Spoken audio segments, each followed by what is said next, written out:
formidable ici, va s'imposer, rester invaincu, réaliser le triplé. Aujourd'hui on se retrouve pour une nouvelle vidéo.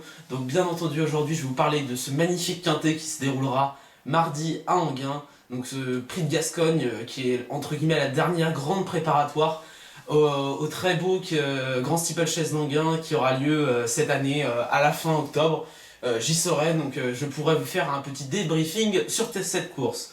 Donc tout d'abord, avant de vous parler du pronostic de cette course, je voudrais d'abord vous parler d'un projet qui me tient assez à cœur. C'est dans une semaine, bien sûr, il y a le Qatar Prix de l'Arc de Triomphe, donc j'y serai, je serai dans les tribunes Follow Trèves.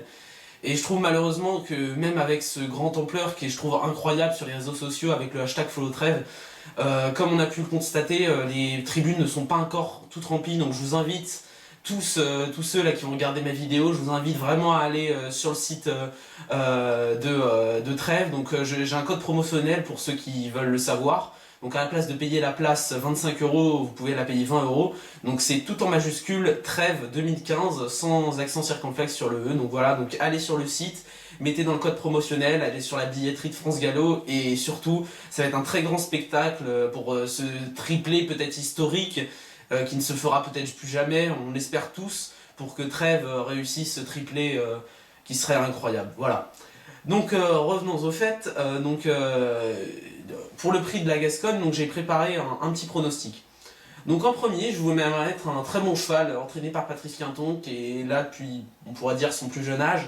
Un vrai bon cheval qui sera un des favoris, pour moi, mon favori. Donc c'est Ubu Rochelet, vraiment un cheval très régulier qui vient de montrer sa belle forme. Donc pour moi, ce cheval, il a un peu une base avec certains d'autres chevaux.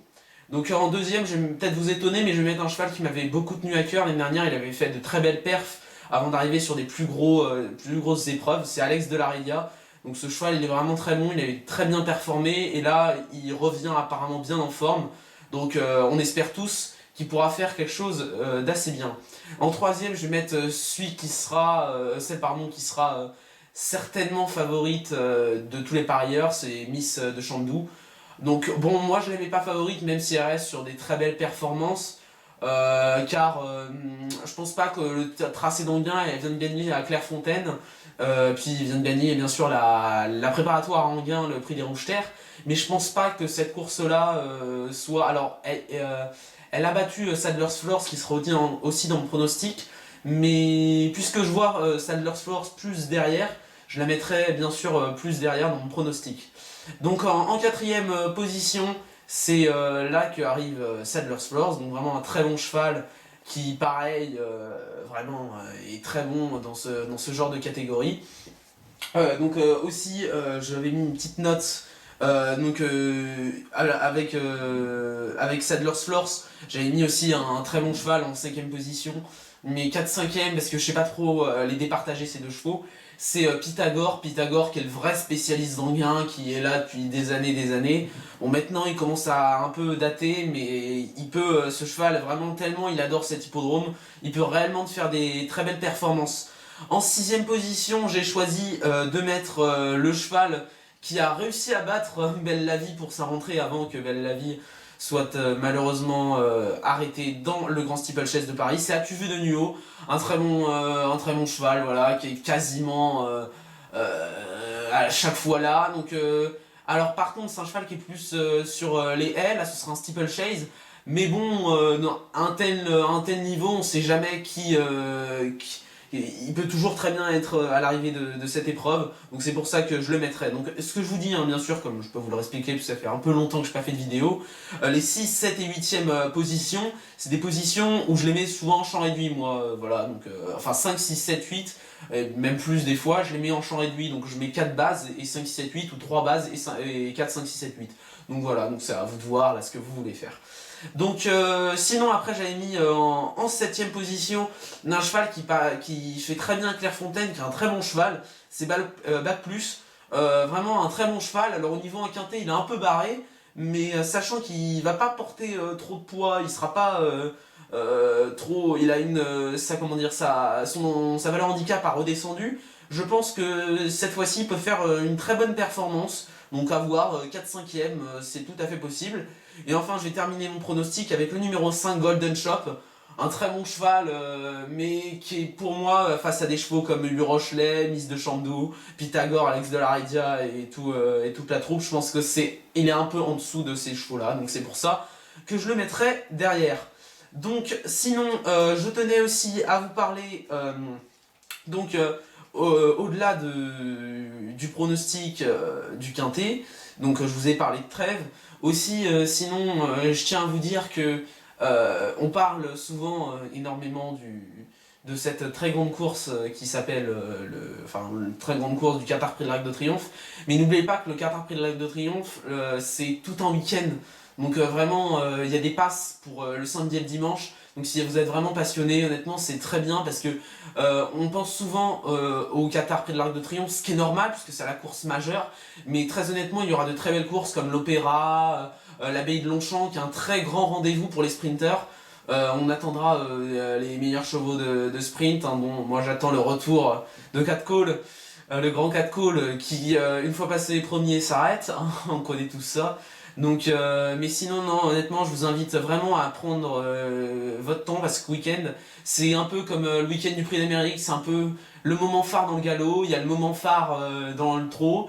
En fin d'année aussi, là, dans pas très longtemps, en novembre, il y aura aussi les 48 heures de l'obstacle, donc qui est quand même un très grand événement. Et voilà, donc ce sera très intéressant pour tout ça. Aussi, je voulais vous parler, je sais pas si vous avez suivi, mais Equidia Turf Club. Alors, ce lundi, dans l'Equidia Turf Club, il y a eu un sujet qui moi, je ne pensais pas que c'était encore. Mais apparemment, le PMU sera en phase de faire ce qu'on appelle de l'antépost betting. Donc, l'antépost betting, c'est ce qu'on appelle. Enfin, c'est un pari où vous pariez à cote fixe ou en mutuelle, mais si c'est un fixe, c'est pendant toute l'année. Enfin, pendant en fait, c'est pendant des périodes, ou en mutuelle pendant les périodes où la cote change jusqu'à la fin de la période, donc des périodes de 3, 4, 5, une semaine grand maximum. Et donc moi je trouverais ça très intéressant parce que c'est vrai que c'est un jeu très amusant qui pourrait nous permettre par exemple Trèves qui va être grande favorite cette année, qui va, je l'espère, mais ce qui est fort probable, certainement gagner cette année. Elle va être à quoi 2 €, peut-être un peu plus parce que c'est le Qatar près de l'Arc de Triomphe, ou peut-être même un peu moins de 2 €, je sais pas. Alors que si on avait pu la jouer par exemple l'année dernière, sachant qu'elle était quasi sûre d'aller au Hara, on l'aurait peut-être eu à une très belle cote. Et c'est vraiment là où ça m'intéresse ce jeu. Les Britanniques en sont très friands de ce jeu-là d'ailleurs. Donc j'espère qu'on pourra un jour avoir ce jeu que je trouve très intéressant. Aussi pour les spectateurs novices parce qu'on peut s'amuser par exemple à voir un gagnant d'une très belle épreuve à 2 ans. Et puis par exemple pour les mâles le Jean-Luc Lagardère ou pour les femelles des très belles, enfin peu importe, des très belles courses à 2 ans, et qu'on pourrait s'amuser potentiellement à pronostiquer sur les belles courses des 3 ans, donc par exemple la poule d'essai des poulains ou des pouliches et le prix de Diane ou du Jockey Club, ce qui serait relativement drôle. Après c'est sûr que sur les plus petites épreuves, c'est sûr que ça n'a pas grand intérêt ce jeu-là. On va pas savoir le cheval 3 mois à l'avance il va courir la 7ème course à Argentan, c'est pas tellement le but, mais c'est pour les grandes épreuves et je trouve que ça pourrait rallier un nouveau public. Donc aussi, il y avait dans cette semaine, il y a deux autres fêtes, donc il y en a une, je vais vous parler très rapidement en fin de vidéo, mais celle-là, j'en suis très déçu, oui, à un certain point, c'est l'arrêt du PMH, donc ce qui amène maintenant aux bornes de Paris, donc franchement, je trouve que ça va être beaucoup moins, les hippodromes vont être désertés. On a eu des gens qui ont dit moi je ne reviendrai plus aux hippodromes. Alors c'est vrai, on dit ça sur le moment, mais on y reviendra quand même parce qu'on aime ça, c'est vrai. Mais c'est vrai que je trouve quand même que réduire le nombre de guichets, oui, parce que ça coûte très cher, j'en suis conscient. Mais les supprimer, je trouve que parce que quand même la grande majorité des parieurs maintenant sont des gens de plus de 50 ans. Alors d'un côté les bornes, oui, ça va faire réagir les jeunes qui vont peut-être plus venir donc ça va être un jeu un peu plus amusant pour eux avec tout ce qui est nouvelle technologie. Mais pour les vrais parieurs qui eux dans une course peuvent parier 50-100 euros, c'est vrai que pour eux il faut apprendre. Alors bon, apparemment une certaine partie des gens du PMH vont être remis dans pour remettre les gens à initier aux bornes.